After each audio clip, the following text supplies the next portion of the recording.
and considering the wealth that this nation not only produces but provides to the world, the entire world kind of benefits off the resources of my country. And in a moment like this where people are in dire need, nobody really cares.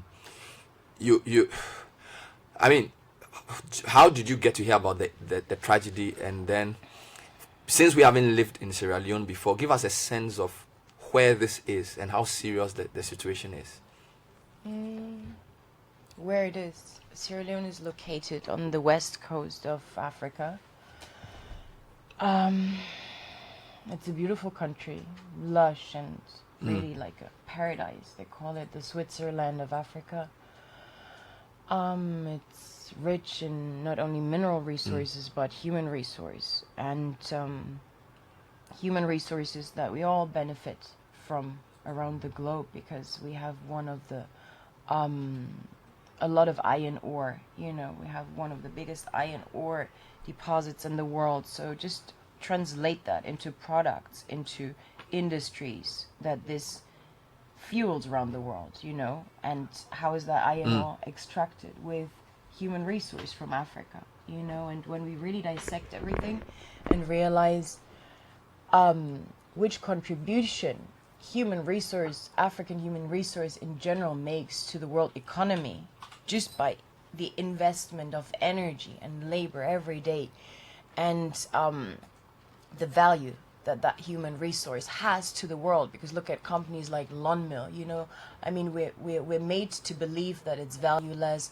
because somebody put the wrong price tag on it, where African labor is often as cheap as $2 something per day, but when these people protest, it's actually European companies that gun them down. So they're very, very, very well aware of the value it has. It's just the reverse psychology and the trickery that Africans are made to believe they have one of the lowest income rates around the world, and so on, so on. So what really, really pains me in this moment, that's why I get so emotional, is the whole world isn't watching.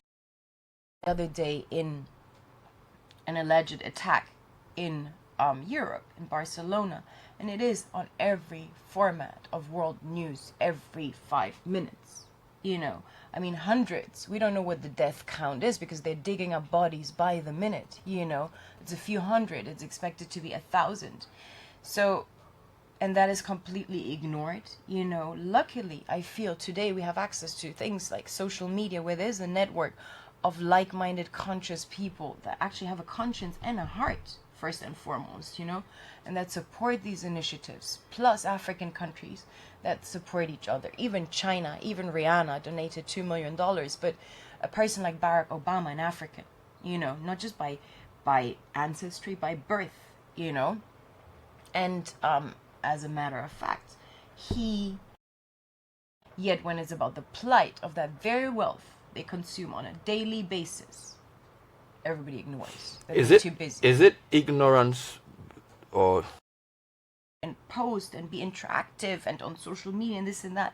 If it wasn't the coltan exploited from a country like the Congo, for instance, people fail to forget how Africa's resources, the minerals and the human resource, serve them on a daily basis. Because who extracts that coltan, who extracts the iron ore in Sierra Leone? These are African people. Resource-rich, predominantly African countries, and bad governance and poor economic decisions. I think the curse is European conquest. It has been for a long time, and it still is to this day. The format has changed, but that's really the curse. The curse is corrupted hearts and minds, the greed of people. In that case, it's predominantly Europeans that were raised to believe that is okay. To murder people, to commit atrocities beyond belief. When did apartheid end? Recently. Look at the mass incarceration in the US. More slaves in prison than more males in prison than slaves in the 1850s. It's ridiculous. These are work camps, so to speak. And they just move them from outdoor to indoor. That is about it. So when we really look at it, it's that corrupted mindset. But isn't there a thing to be said also for bad governance? I mean, I take everything you've said so far, but is it not also because poor political leadership has contributed to the situation? I agree with you. But if the alternative is death, okay, and I mean, we've witnessed it throughout history, Patrice Lumumba, I mean, the list is long of the amazing African leaders that we have. But if your alternative to compliance is death, what are you going to do, my friend? If tomorrow, you have a gun next to your head, are you still going to broadcast, or are you going to say what they tell you to say? So you're saying part of that bad leadership is because the good leaders are killed or eliminated? If you're a puppet on the string, the leadership is as good as your puppet master. So that is what I was referring to. The puppet master is an evil satanic force. To me, that's the Antichrist. Has no compassion for human life. It's all about greed. It's like death for dividends, kind of. So if that is your puppet master that keeps you on strings, I feel a lot of people went in with good intention. Do you think Obama went into administration with the intention to become one of the biggest mass murderers in history? I don't think so. So the control that... and be awarded a Nobel Peace Prize for it. The irony is insane, don't you think?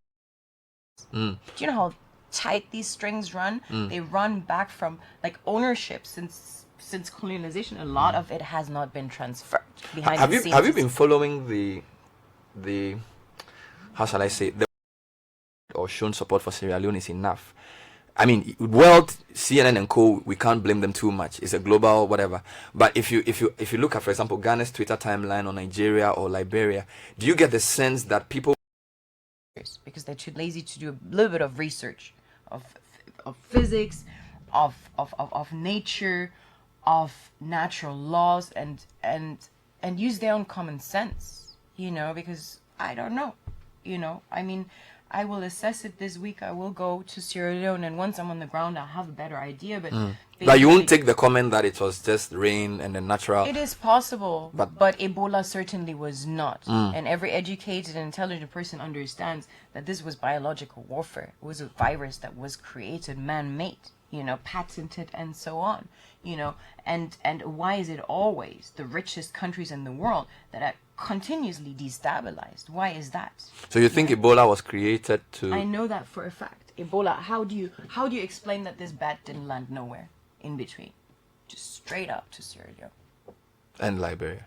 And how do you explain that the centers where people were rebelling and revolting initially, because I was there personally at the initial outbreak, I was in Sierra Leone, I was living there at the time.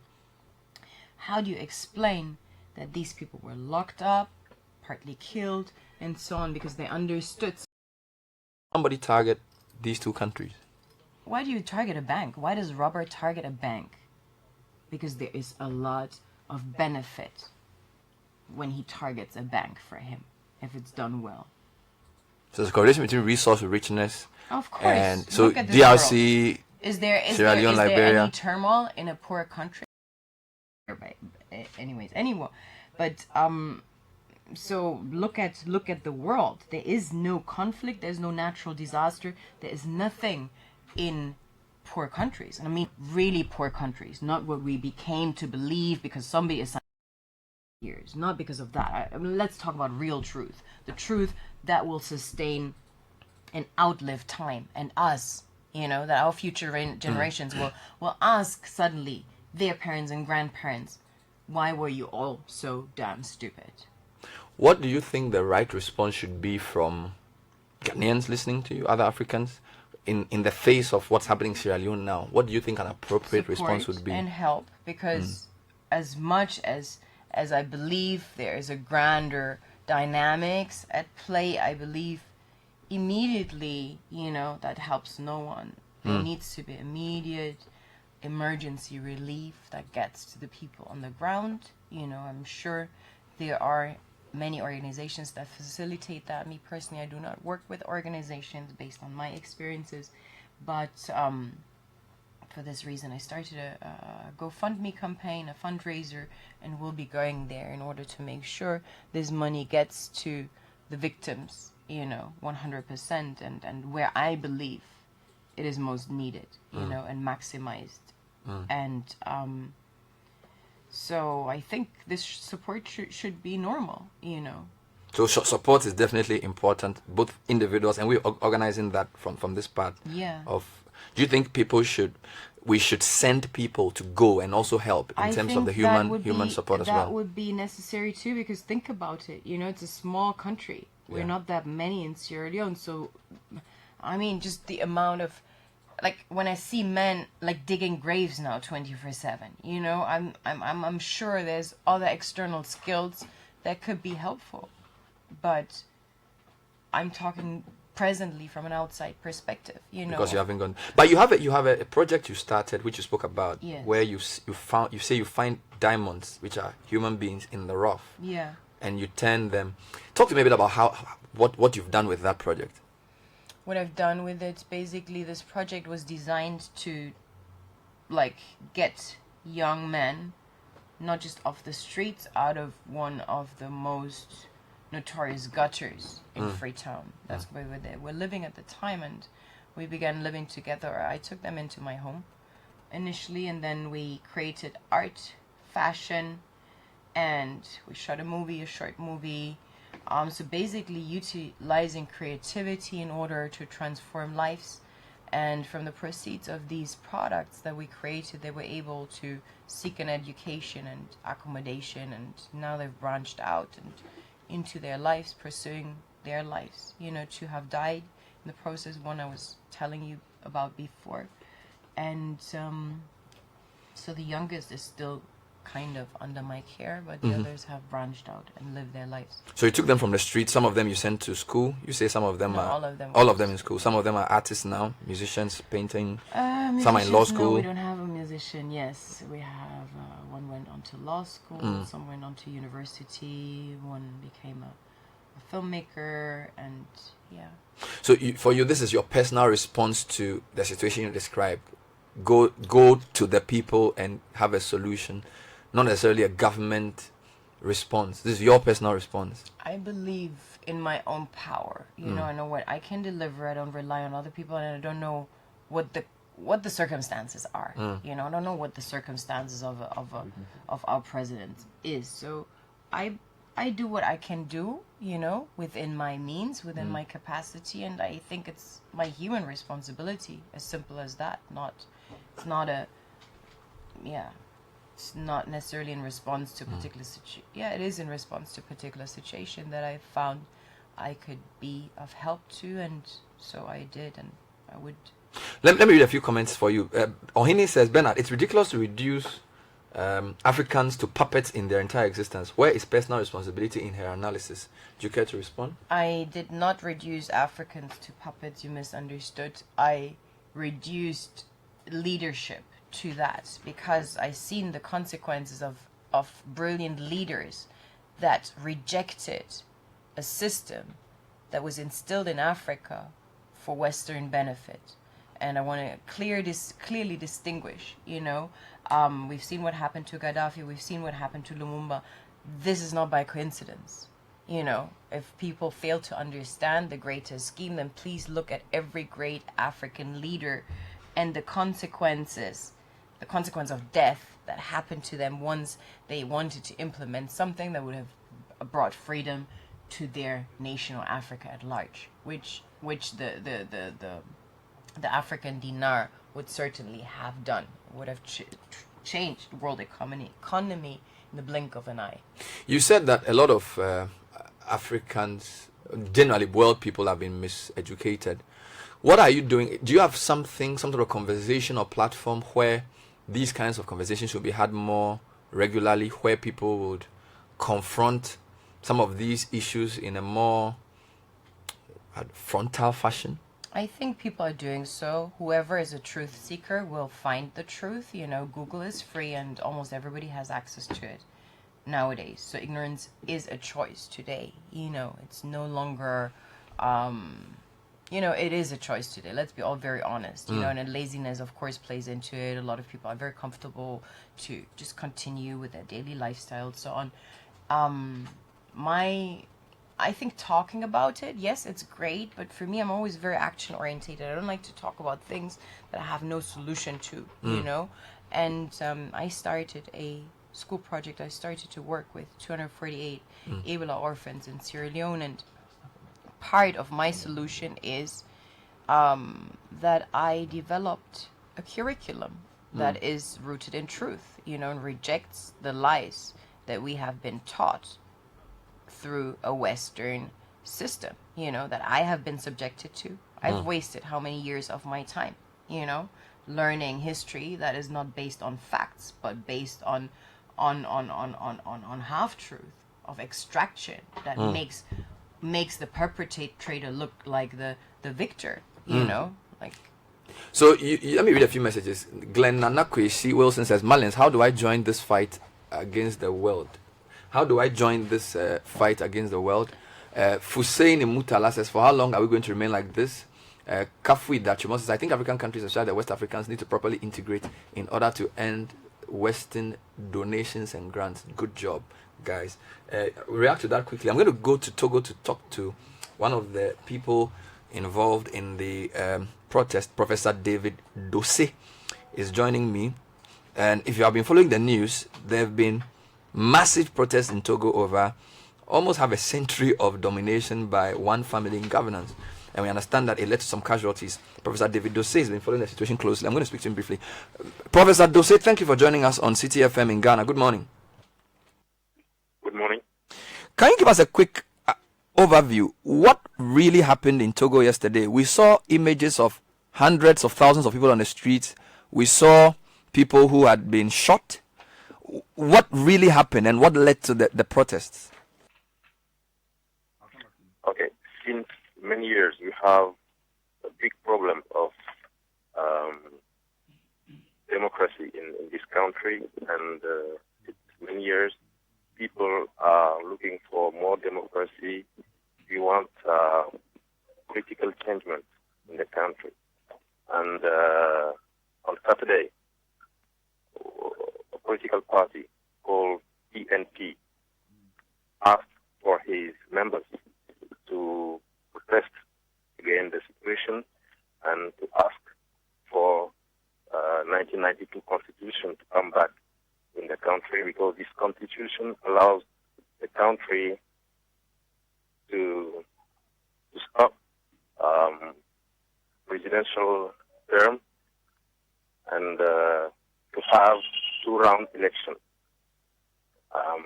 Then the protesters in the street asked for that, and the military, which are with the government, shot some protesters, and the situation was very difficult here in Lome and also in Sokode. Sokode is a town in the central region of the country. Do we know how many people were injured or killed in the confusion? The government said that 2 people died, and PNP, the party, said that 5 people died in the situation, in the riot. What has been government? Many people are injured. Yeah. What has been the government's response to the protest?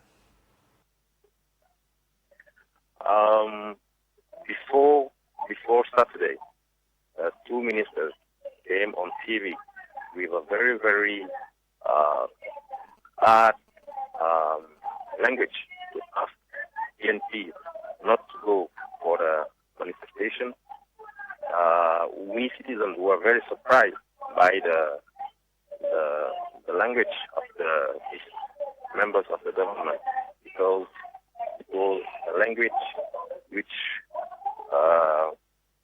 would not allow people to be calm.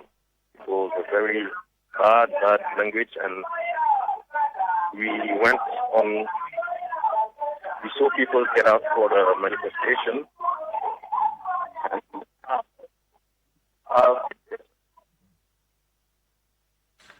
Hello. Sorry, your line is going off. I wanted to ask you finally what the organizers of the protest are saying. It's better now. Just my final question: what are the protesters saying? Are they going to continue with the protests? Okay. say that they will continue unless the government gives a good answer for their solicitation. Protesters want Constitution of 1992 to come back. They want two-round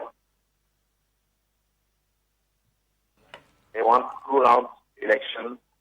They want presidential term only twice. When the president is at the head of the state, he can go a second time to be at the head of the state, but after that he must stop. He cannot continue to stay there many years like we see it now in our country. All right. So they want all this, yeah.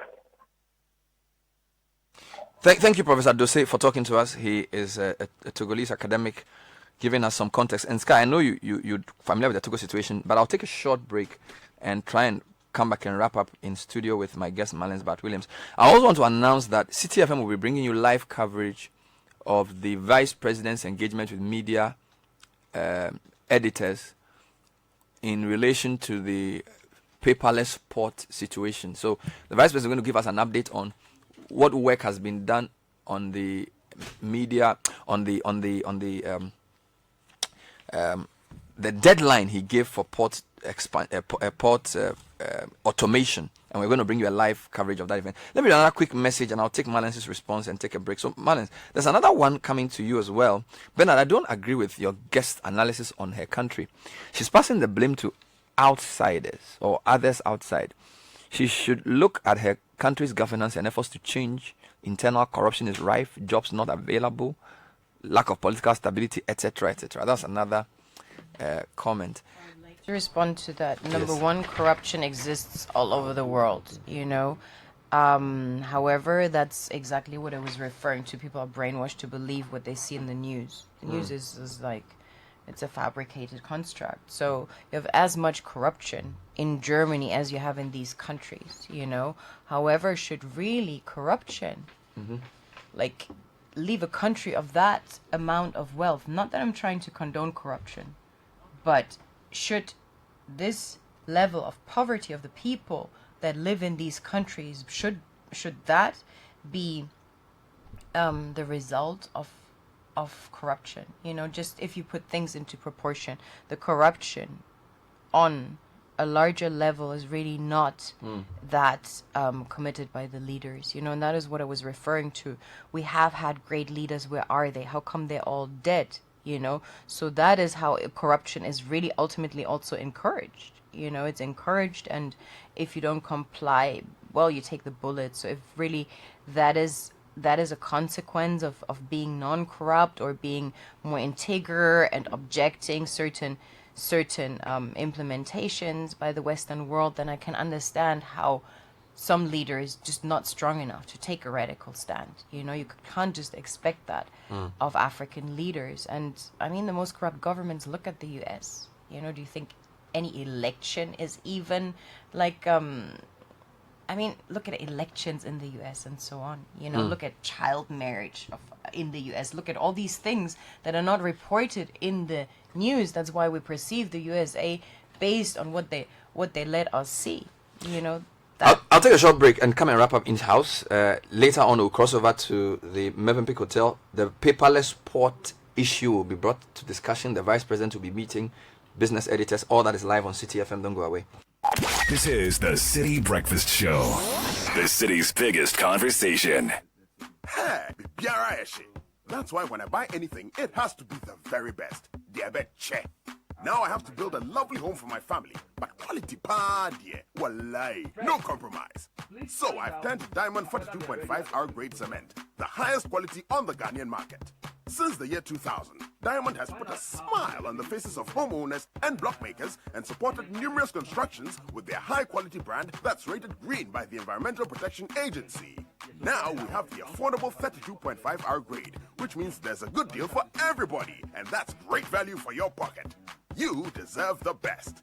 Make Diamond Cement your #1 choice for all your building needs. Locate Diamond Cement Ghana Limited nationwide with factories in Aflao, Takrady, and Wipe. Call Diamond Cement Ghana Limited on 0244 313 368 or 0540 111 978 or 0202 021 175. Diamond Cement, still as hard as a diamond. Welcome to the world of good life, where everyday life choices matter for our health and well-being. Today, we will talk about what you should eat during pregnancy. Take an additional meal every day and be sure to take plenty of fruits and vegetables like mangoes, pawpaw, avocado, pear, and green leafy vegetables. Make good life practices an everyday thing and share the news with others too. Good life, live it well. It's an everyday thing. This message is brought to you by the Ghana Health Service and USAID. Welcome to the world of good life, where everyday life choices matter for our health and well-being. When pregnant, go for all your antenatal visits scheduled at the antenatal clinic and take only the vitamins and medicines given to you by your doctor or midwife, and plan to deliver in a health facility to ensure the best care for you and your baby. Make good life practices an everyday thing and share the news with others too.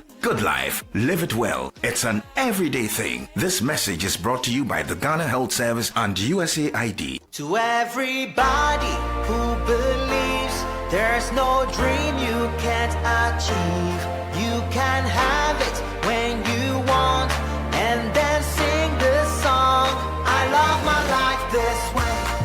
Indomie, love it your way. Yes, go on and love it your way. Indomie, love it your way. Yes, I love my life this way. You are the master of your fate, with your heart and your mind full of grace. There's no mountain you can't climb when you sing the song. I love my life this way. Indomie, love it your way. Yes, go on and love it your way. Indomie, love it your way. Yes, we all love Indomie. Indomie instant noodles taste great. The City Breakfast Show. Rise above the noise.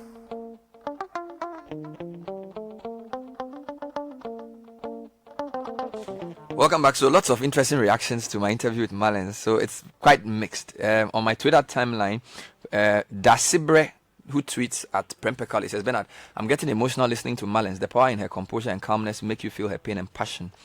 But Kwesi Jemfi Asiedu says, excuse me, Bernard, why are you hosting a conspiracy theorist? This is sad. Kweku Legacy says, wars used to be fought in jungles and forests. Now wars are fought in the mind. Hashtag CityCBS. Okay. Manuel wants to know where the podcast of the interview with Mallence can be found. How do I get this? I wish the interview would go on and on and on. All right, it will be available on our website. So the opinion is always divided. I'm going to bring Eugenia to do quick news summaries because I have a few announcements to make. Mallence wants to answer questions. Eugenia, just give me a few seconds. Let me just tell you a couple of quick things. Old Mutual is your excellent partner that enables you to achieve your goals. With over 172 years in the insurance industry, you are guaranteed excellent solutions and services. Solutions that help you plan for a stress-free retirement as well as take care of educational needs of your children when traveling outside Ghana. Take a funeral policy and have peace of mind should the unexpected happen. Call Old Mutual on 0302 252 132 or text enquiries to 1945. Old Mutual, do great things. Now, the Morning Star International School is now located at Dodowa. The management wishes to announce the enrollment for 2017-2018 academic year is in progress. Programs offered are Cambridge, IGCSE, A-Levels, and WASI. The award-winning school has suitable academic and boarding facilities. Our focus is to connect with families and students, develop our students, and empower them for responsible adult life. Please call 030-3975-628. Discover the Morning Star International School at Dodowa. Morning Star, arise and shine. And after much debate about whether fuel can be made to last longer, Shell ran a fuel trial for drivers across the country. And Abraham says he saved 3 gallons a day on his trotro route. Joycelyn saved 43 cedis a week. And Ola, a taxi driver, says he could drive for longer hours. And that because he got the right quantity of Shell.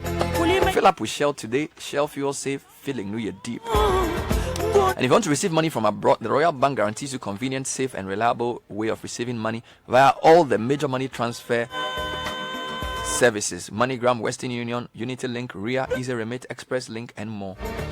For further inquiries, please call the Royal Bank on 0302-213-560. Remember, all your money transfer transactions are fast, safe, and secure because we are your ISO certified bank. The Royal Bank, real banking, real different. And don't forget that Diamond Cement as the #1 cement brand in Ghana.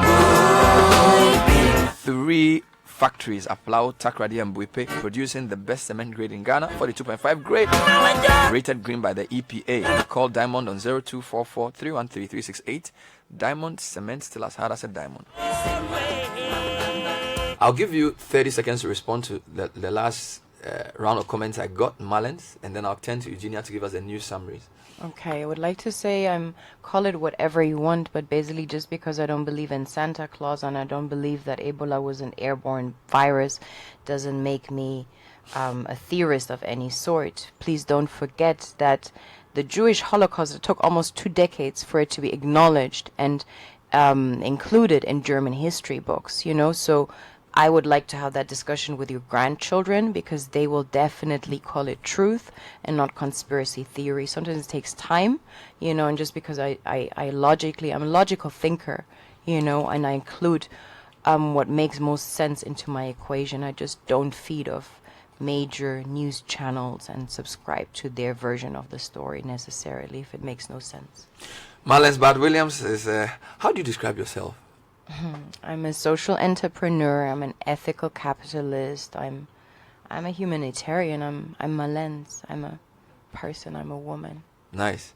I will bring Eugenia in with the news. When I finish, I'm going to go through the list of donors for our project because we are busy today packing all the things you brought. You sent all kinds of clothes, blankets, and bed sheets. So I'm going to spend some time after the news summary to thank those who have brought donations, and then we're going to cross over